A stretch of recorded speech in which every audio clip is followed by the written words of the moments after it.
Ayan mga kaanluwagi, naririto po ulit tayo sa isang panibagong project natin. May renovation tayo dito sa cafeteria na to. Galagay tayo ng extension at saka i-renovate natin yung pinakabuong area. Ito yung video, panoorin nyo mga idol.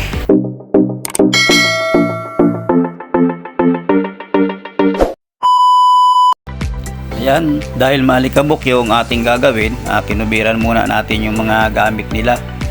At para hindi magkaroon ng maraming alikabok, ayan, binalutan na namin lahat, pati yung aircon. Yun ang pinauna ko dahil pangit sa aircon yung naalikabukan. Ito na nga, dito yung pader na bubutasin namin. Ito, mayroon na kaming marking kung saan namin bubutasin. Kaya sinimulan na natin yung pagkakating. Ginamitan natin ng grinder para pantay yung kanyang cutting at hindi magaspang. Ayan, alikabok na talaga. Ito yung sa bandang kabila na sinalubong na natin yung pinakamarka dun sa kabila para tapatan. Ayan, bilis lang, nabutas na agad at aayusin na agad natin yan ay minamadali natin. Kunti na lang. Ganda na yung ating binutas na wall. Ginawa na natin pintuan. Ngayon, ito yung lalagay nating pinaka partition dito. Ayan, ginamitan lang yan natin ng metal stud. Ayan, para magkaroon ng privacy dito. Dito meron talagang may table kasing maliit dito Japanese table. Ayan mga idol, nilalagyan na natin ng wall. Hardiplex yan, magkabilaan. Ayan. Oo nga pala, yung iba, ang problema kasi pagka nire-ribbit nila ng ganito, nakaos ditong itong pinakaulo ng ribbit. So ngayon, ang ginagawa ng iba, niga-grinder nila yan. So ngayon, kapag nasa ceiling yan, mahina na yung pag ni-grind nyo to. So may paraan dyan para nakalubog siya na ganito, no? Yan, kagaya yan, nakita nyo nakalubog yan, no? Ayan. Yan, may paraan yan, ganito yon. Alambre to, isasabit nyo dyan mismo sa pinakabarina. Ayan, no? So, ayan.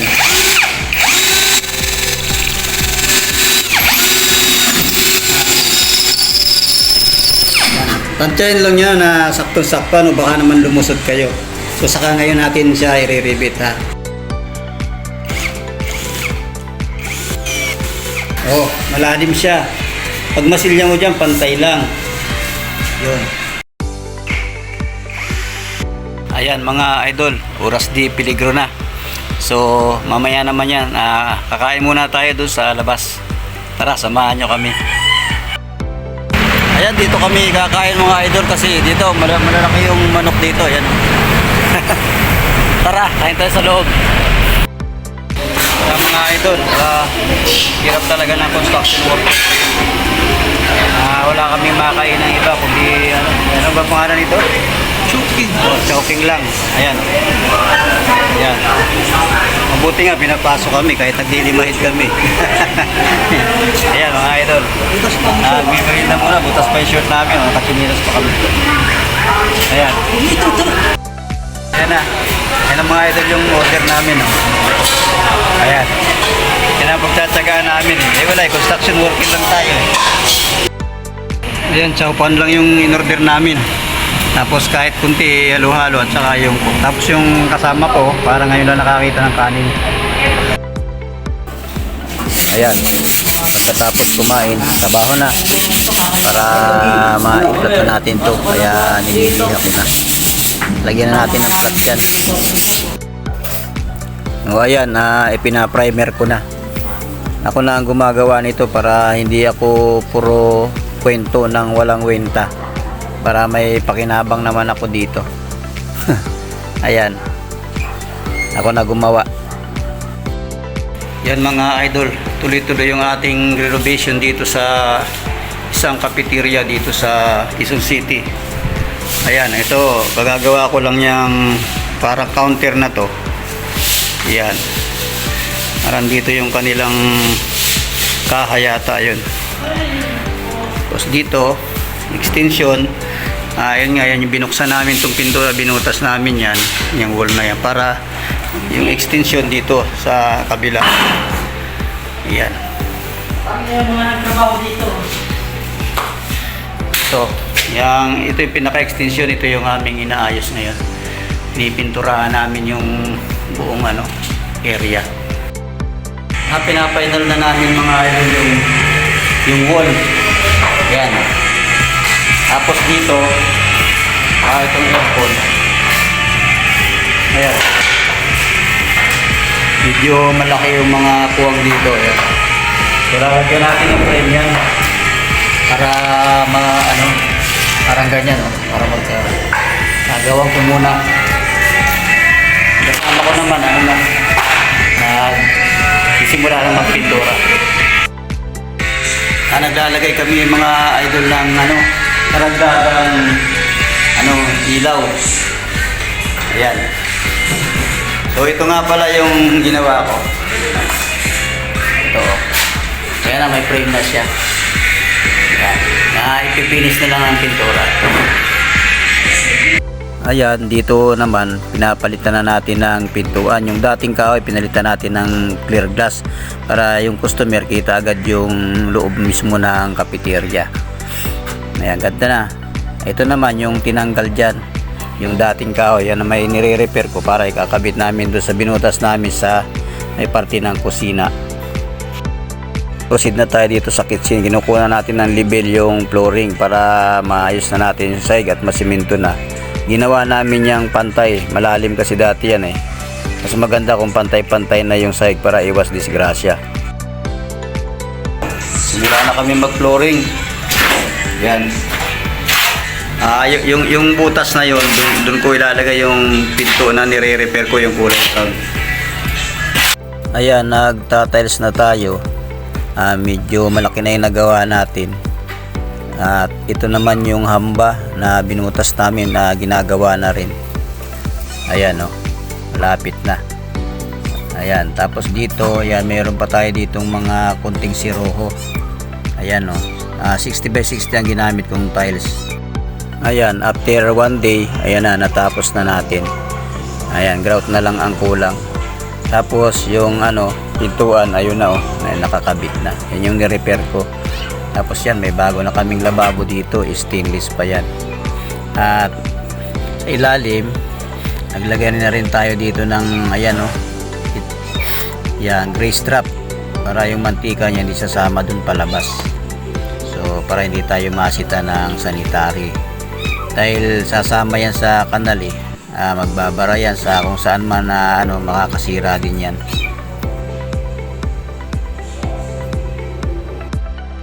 Ayan, dito naman tayo sa may likuran sa labas ng aming ginawa. Maglalagay naman tayo ng eaves dito sa bandang lugar na to para itong mga pinto na to sa ibaba, yung dalawang pinto na yan saka diyan ay hindi nababasa kapag umuulan. Ayan, gumamit tayo ng tubular dyan, 1x2 2.0 yung kapal nya, galvanized, para okay na yan, para kahit hindi mo na mapinturahan pwede na. Ayan, ito yung building namin yung bago ngayon, yung inverter. Ayan, maganda naman siya gumana maayos naman lumingas. Yan, tignan mo kung makakislap, talagang napakaganda naman. Ayan ang resulta after 1 day. Ayos na, polycarbonate ang ginamit ko. Tapos dito naman sa ibaba na to, yan, isimentoin ko na lang yan. Dito naman tayo, lalagyan natin ng linya yung welcome greetings nila para sa mga customer na pumapasok.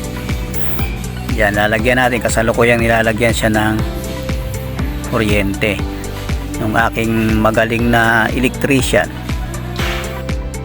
Ayan ayan na. Hello Georgios. Di ba? Tapos ito naman ayan, tingnan niyo yung kanilang menu. Yan, napakarami niyan. Ayan, dito naman tayo sa labas. Ayusin naman natin yung signage dito. Ayan, pinapakabit na natin ng maayos para hanginin man ay hindi lilipad. Ayan. So ito lapit natin para makita natin kung ano yung mga nakasulat dyan. Ayan, ayan. Lapit pa.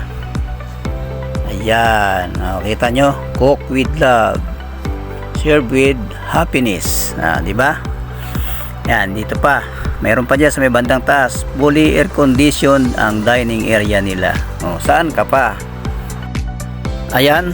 Tapos na tayo sa labas. Pasok naman tayo ngayon dito sa loob. Ito yung pinaka main area. At meron diyang napakalamig na 2.5 split type air conditioning unit. Inverter po yan.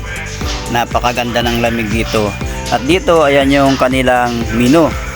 Ayan, magsasawa kayo dyan. Marami yan. Ayan, dito tayo. Yan yung aming extension. Warm white ang ginamit natin bumbilya dyan, kaya medyo madilaw. Ayan mayroon tayong 2.5 air conditioning unit dyan. Kaya napakalamig sa lubungan yan. Tapos meron dyang takoyaki. Naku, napakaganda nung cook dyan, Kaya magpunta na kayo para makita nyo siya.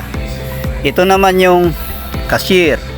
Nandyan din yung nagagapuhan at nagagandahang mga crew nila. Ito yung isang gwapo. Ayan Ayan. Si paring Kenneth yan. At mayroon pa tayo dyang piso wifi. Okay ba? Ayan, dito lang yan sa may Our Lady of Fatima. Dito po sa Hilltop, sa Lagro. Tara na at bumisita na kayo dito. Ayan po yung naging resulta ng ating ginawang renovation dyan sa Aisas Cafeteria, malapit sa Our Lady of Fatima University sa Lagro, Quezon City. Una sa lahat, nagpapasalamat ako kay Ma'am Aisa, yung may-ari, sa pagtitiwala nila sa amin, kay Sir Dan, kanyang mister, at ganoon din kay Kurt, yung anak nila na lagi namin nakakasama dyan. At salamat din sa lahat ng crew na tumulong sa amin, yung nagpakain sa amin ng libre hanggang sa matapos. Ayun, salamat din kay Is Medina, yung aking kasama dyan sa paggawa. Sa lahat po ng mga ngayon pa lang nadaanan ng video na to, pwede naman po kayong mag-subscribe para malaman ninyo yung aming mga ginagawa pang iba na pagre-renovate. Wala po namang bayad dyan mga idol. At pakihit na rin ninyo yung notification bell para lagi kayong updated. Isang like lang po, isang subscribe. Masayang masaya na si Anwagi dyan. At paki-like na rin para malaman namin kung hanggang sa nakararating yung aming video. Ayun, shout out kay Batang Bakahan ng Lucena City. Bro, laging ingat At ganoon din kay Batang Negros ng Pasay na palaging nagmamaniho. Bye, ingat palagi.